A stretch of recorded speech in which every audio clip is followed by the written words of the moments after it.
Because if you have an unhealthy habit, the reason why it's so hard to break, it's because you've been doing it for so long. And if you've been doing it for so long, you can't even remember when it started. It may even be part of your story. For example, I'm just not an exercise person. Oh, I just love food too much. Those are just stories.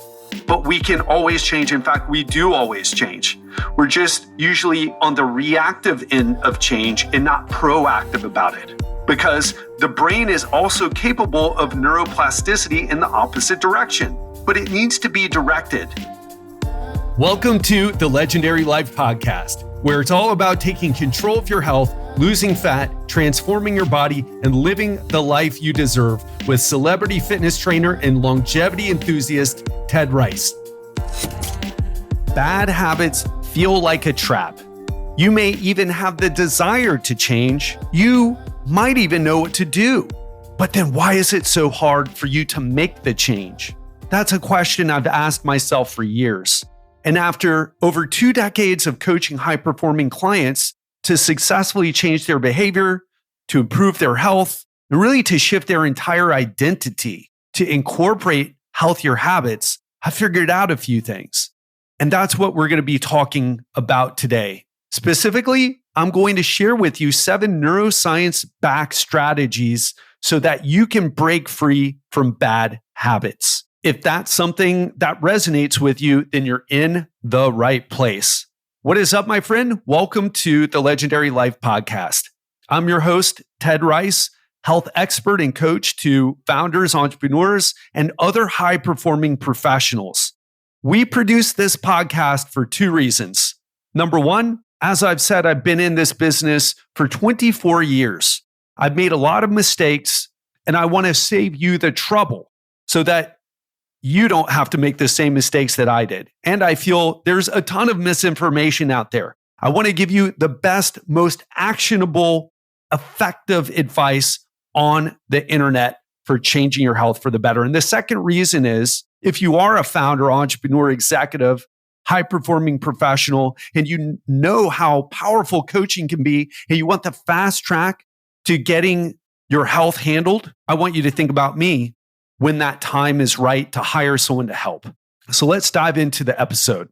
The first thing that I want you to know is that you have the power to change. Sometimes it can feel like, oh man, I can't change. This is just who I am. But the truth is, you change all the time. More specifically, your brain changes all the time. Thanks to neuroplasticity, your brain's incredible ability to rewire itself, your brain can't help but to change. And this happens until you die. Or let's say, until you get some type of neurodegenerative disease. As long as you're healthy, you can make this happen. Your brain is like the hardware, but the neural connections are like computer software, and they can be updated. But the problem is most of us have never been taught how to properly program ourselves. Our parents did the best they could. School was, at least for me, kind of taught you some things, but nobody has sat you down and said, hey, listen, this is how your brain works. This is why you behave this way. And this is how you break habits. And this is how you create new ones. All that strategies that work with your brain. Because if you have an unhealthy habit, the reason why it's so hard to break, it's because you've been doing it for so long. And if you've been doing it for so long, you can't even remember when it started. It may even be part of your story. For example, I'm just not an exercise person. Oh, I just love food too much. Those are just stories. But we can always change. In fact, we do always change. We're just usually on the reactive end of change and not proactive about it. Because the brain is also capable of neuroplasticity in the opposite direction. But it needs to be directed. Because when you engage in new behaviors repeatedly, you weaken the connections associated with the unhealthy habits. For example, if you're not an exercise person, but you start going to the gym, you will become an exercise person. Nobody was born with a love for the gym. Gyms aren't that natural or normal. They're quite new. You weren't also a person that used a cell phone. And if you've been around for as long as I have, or maybe longer, you've become a person that uses a cell phone. And you might even remember some of the changes that have happened with cell phones, where you used to press buttons. Now you just swipe up and down on the screen. Those are all examples of how your brain has had to learn and change and create new habits, new connections, and develop new skills. The issue is with health, there's a lot of emotions around it. It's a little bit harder because we're all very motivated to play with our phones and to learn how to use them. In fact, we can't get off of them. So it's quite easy. But in our world today, living a healthy lifestyle, or at least a lifestyle that leads to the health that you want, to looking and feeling the way you want with healthy blood markers and on your way to long-term longevity, it's a bit tougher. So let's dive in. Number one is identify triggers. Psychologist Nathaniel Branden said, the first step towards change is awareness. And I agree. Understanding the triggers that lead to unhealthy habits is crucial for changing your behavior. And you can journal these, which is a great idea. I personally haven't done that. Just want to be honest with you. But I'm aware of my triggers. Coaching and therapy can also help you with this. And the reason the triggers are important are this. Number one is when you keep relapsing to a behavior, or returning or defaulting to a behavior, you can beat yourself up. And then that kind of reinforces the story that you have. Oh, well, I'm just this type of person. I'm a person that overeats. I'm a person that drinks too much. I'm a person that skips the gym. But once you start to identify, well, what triggered you to skip the gym? Well, I was tired. Well, why were you tired? Well, I didn't sleep last night. Well, why didn't you sleep last night? Well, I went to bed kind of late, had a couple of drinks. Okay, so now you know. Every time that you stay up late, have a few drinks, sleep poorly, you wake up, you skip the gym. I'll give you a personal example here. I don't keep ice cream in my home because it'll disappear in 24 hours. Doesn't even really matter how much. It could be half a gallon, although that might be quite a bit. That might be quite a bit to eat in 24 hours. But I'll be honest with you, I've done that before. I'm in a much better place in my life than I used to be, but I will eat a pint, let's say, and maybe even a pint and a half if I got a couple of them in there. Now, not all the time. When I'm on my best days, I could go weeks without touching that ice cream, or maybe just having a little.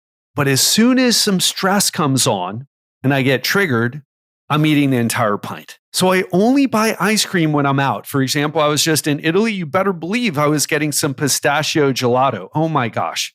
Best ice cream I've ever had in the entire world. But I never bought some and brought it back to the hotel room because I know I'm just asking for trouble. So I eat it and I have a serving, I eat it and go home, don't take any home. Or if I do buy some, I only buy a single serving and bring it home. And this idea of identifying triggers helps you to come up with strategies. It takes you out that stress mode because when you relapse into a behavior again, default into a behavior causes stress. Stress shuts off the CEO of your brain, your prefrontal cortex. The CEO of your brain, the prefrontal cortex, that's the boss. That's the part of you that's saying, hey, I want to lose weight. I want to be healthy. I want to be a healthy person. And then the other part of you, which isn't the prefrontal cortex, it's like, man, ice cream is delicious. Eat some now. You never know when you're going to get some happiness here. Or you've had a hard day, eat some ice cream.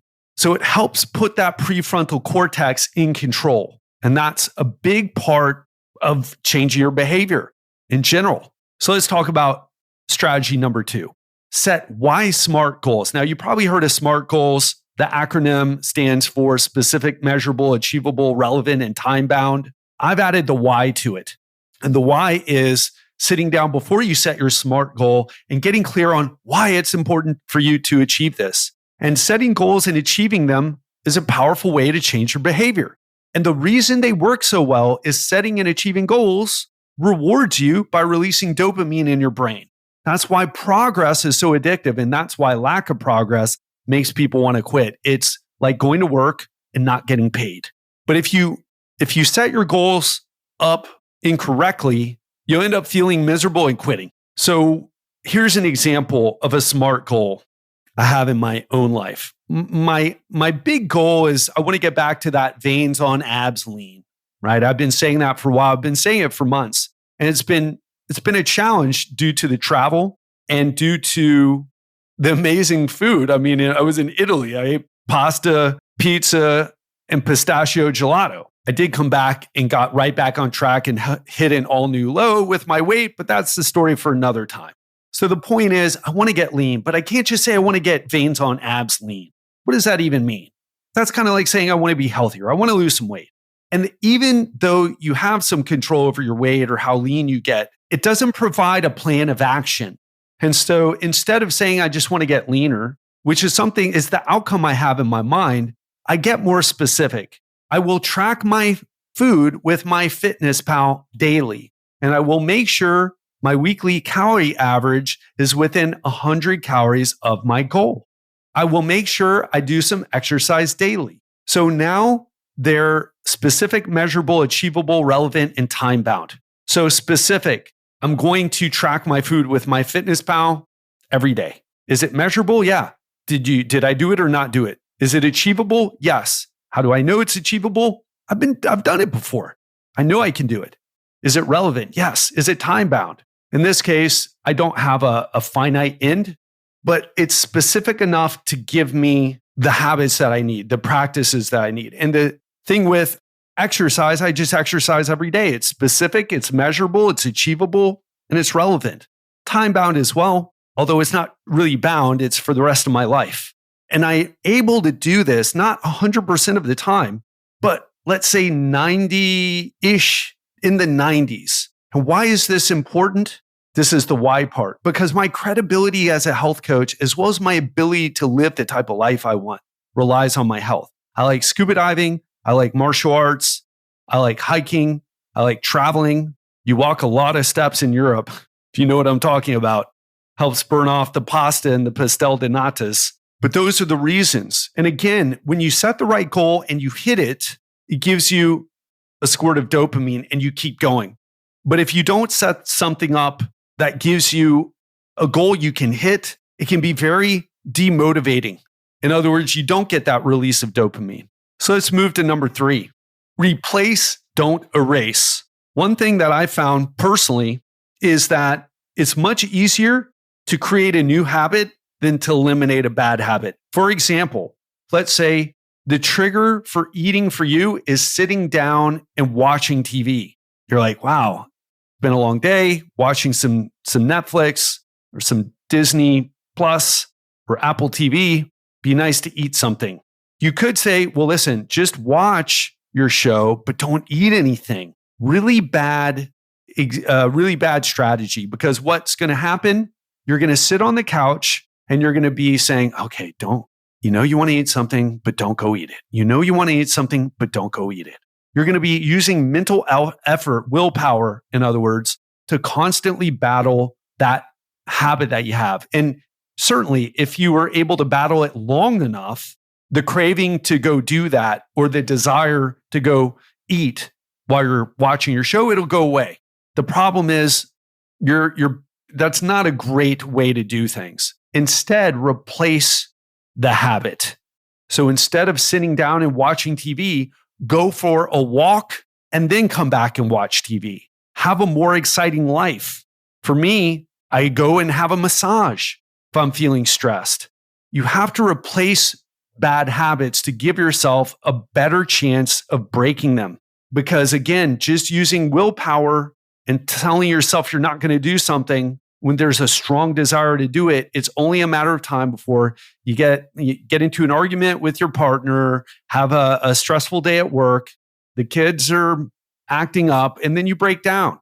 But even if the kids are acting up, the argument was a little bit more intense than you had hoped when you got into it with your partner, or your day was kind of tough, you can go and do a sauna. You can go and have a massage. You can go for a walk. And what this does, it uses the neuroscience principle of synaptic pruning. In other words, this helps weaken the neural pathways of the old habit and helps you to create new ones. One other thing that might be a little bit more doable is something I've struggled with personally. I wanted to quit eating so many calories at night because that tends to be the time.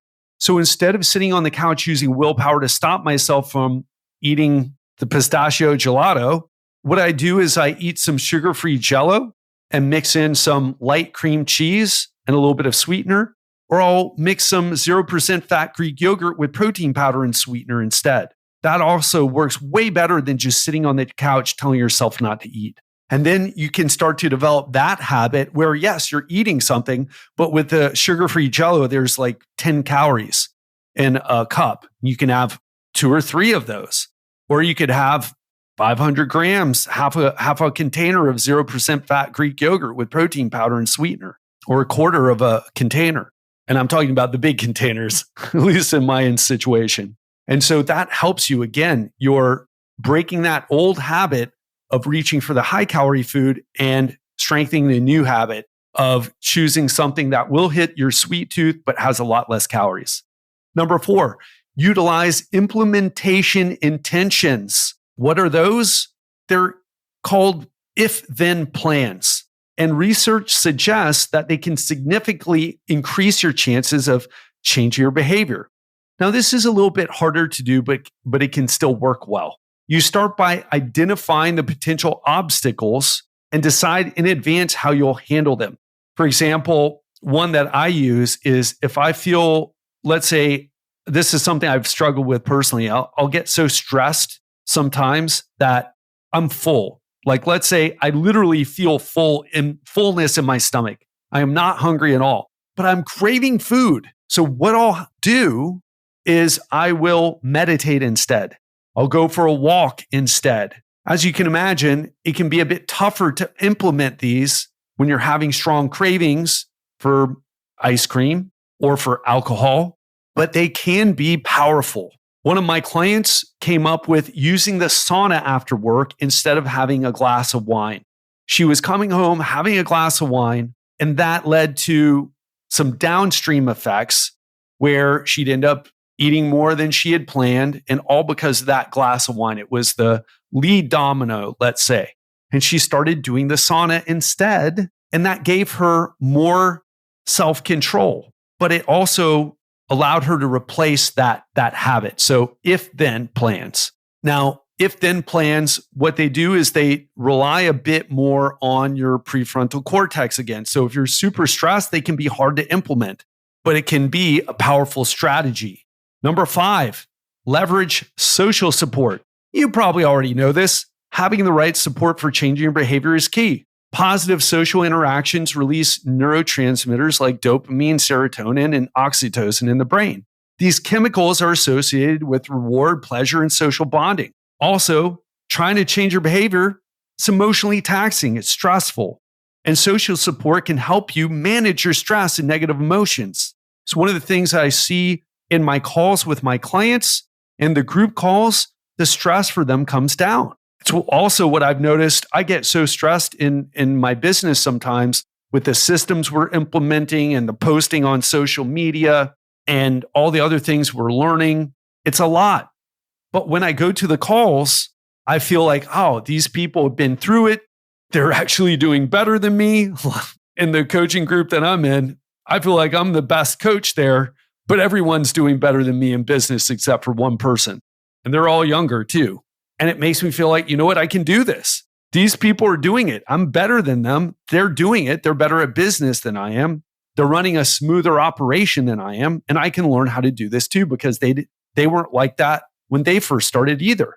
So I've also noticed that my clients achieve more impressive results working with me than before they signed up for coaching. I've also noticed that the clients who have support from their friends and family always do better than the ones who don't. Who you spend time around, it has a profound impact on the habits you develop. So whether you hire an expert, whether you do a friend audit and look at who you're hanging out with, or whether you need to sit down with your family and have some conversations to get more support from them so that they understand where you're coming from and how you're trying to be a better person for them, it's going to lead to an increase in motivation, accountability, and also results. Number 6, get quality sleep every night. Yes, I know talking about sleep is super popular, and we know it can affect your health, your blood pressure, all these things. But one thing that I think people miss about sleep is that sleep helps you form memories and also habits, because that's what habits are. They're memories, they're behavioral programs. You remember, oh, when I'm stressed, I need to meditate instead of eat gelato. But that's not all. Also, getting a good night's sleep after learning is crucial for solidifying that new information in the neural connections of your brain. And if you don't get enough sleep, I've seen estimates that your ability to learn new things can plummet by up to 40%. I mean, that's a staggering number. And so there's no amount of cramming or all-nighters that will make up for a lack of sleep if you're doing that in your work. When you're sleep deprived, your brain's hippocampus, the part responsible for making new memories, it doesn't work as well. And poor sleep also increases your stress hormone cortisol, which makes you more likely to default to old behaviors. So if you're serious about improving your ability to learn and retain new information, it's time to prioritize your sleep. One thing that I do, I track my sleep every night with an Oura ring to make sure I'm getting at least 7 hours of sleep. And listen, I don't always hit my target, but I know that when I sleep better, everything works better. I learn faster. I implement more. I'm less tired. I'm less likely to default to my old habits. It's because your brain's working right. Or in this case, my brain's working right. And number 7 is embrace failure as a learning opportunity. Changing habits is a challenging process, and setbacks, they will happen. And instead of viewing failure as a sign of defeat, see it as an opportunity to learn and grow. I know that sounds cliche, but studies have even shown that people who adopt this perspective, aka the growth mindset, they're more resilient and better equipped to handle setbacks on their journeys to success. Because one of the things that I see in my coaching program, someone will have a rough time with losing weight, and they'll feel like, oh my God, I feel hopeless. Hopeless? Why are you feeling hopeless? I don't want to say that you shouldn't feel a certain way, but why hopeless? Why aren't you just challenged? Why do you feel hopeless? Why do you feel like it'll never happen for you? Why are the emotions so strong? Because the truth is, you have to get past the learning curve. Just like you did when you learned to ride a bike, actually, just like you did when you learned to walk when you were a little kid, just like you learned how to drive a car, just like how you learned to ride a bike, just like how you learned to do whatever it is that you do for work now. And again, the reason why this works, number one, this is a habit in itself, but it also lowers your stress. And again, lowering stress helps your prefrontal cortex take control. Again, the prefrontal cortex is the CEO of your brain. It's the boss. It's the visionary. It's the part of you that has those long-term goals for yourself. The best part of you comes from that prefrontal cortex. Hey, I shouldn't lose my temper. Hey, I shouldn't give in to the hedonic eating is what I was going to say, but giving in to the junk food cravings. Hey, I shouldn't skip my workout to sit on the couch and watch Netflix, because although it feels good at the time, it doesn't lead to a long-term, it doesn't lead to the type of life that you want to lead long-term. So ask yourself next time you hit a rough patch, what can I learn from this so that I can do it better next time? It'll lower stress. It'll get you problem focused and solution, it'll shift you from problem focused to solution focused, and then take action on it. And this is something I take my clients through when they're feeling like they've fallen off the wagon. It's not easy, but it works. And again, it becomes a habit when you do it enough. So just to recap here, the first strategy is identifying triggers. The second is set why smart goals. The third is replace your bad habits, don't erase them. 4 is utilize implementation intentions or if-then plans. Number 5 is leverage social support. Number 6 is get quality sleep every night. And number 7 is embrace failure as a learning opportunity. Just to wrap things up here, you have the power to transform your habits and yourself. You have the power even to transform your identity, and a journey towards a happier, better, more fulfilled existence. It's entirely within your reach, even if it doesn't feel like it right now. And what I'm suggesting here is using the help of science-backed strategies like we talked about today. You can leverage the incredible power of working with your brain instead of against it to achieve the health that you dream of. So make sure you go back over this episode, think about which one you need to do the most, make sure that you choose the right strategies for you right now. Make sure you use a process of experimentation to see what works and what doesn't. And I promise you, if you do this, you will get the edge you need to succeed. That's it for me. And if you, at the end of this, you feel like, you know what? I am a high performer. I want the fast track to success. I could do this on my own, but I'd rather just have you take me through it, Ted. What I want you to do is go to legendarylifeprogram.com/apply and sign up for a 15-minute call. And then we can chat about whether it makes sense for you to work together with me. That's it. Hope you enjoyed this and speak to you on the next episode. And on Friday, I'm answering another Ask Ted question. And that question's going to be about how to get lean for summer with a 5-step simple plan to transform your body. I'm going to give you 5 simple steps that if you start doing them now, you're going to be in much better shape, feeling more confident, taking your shirt off at the get together for summer, or hopping in the pool, or going to the beach and wearing your board shorts or your bikini. And I want to tell you something.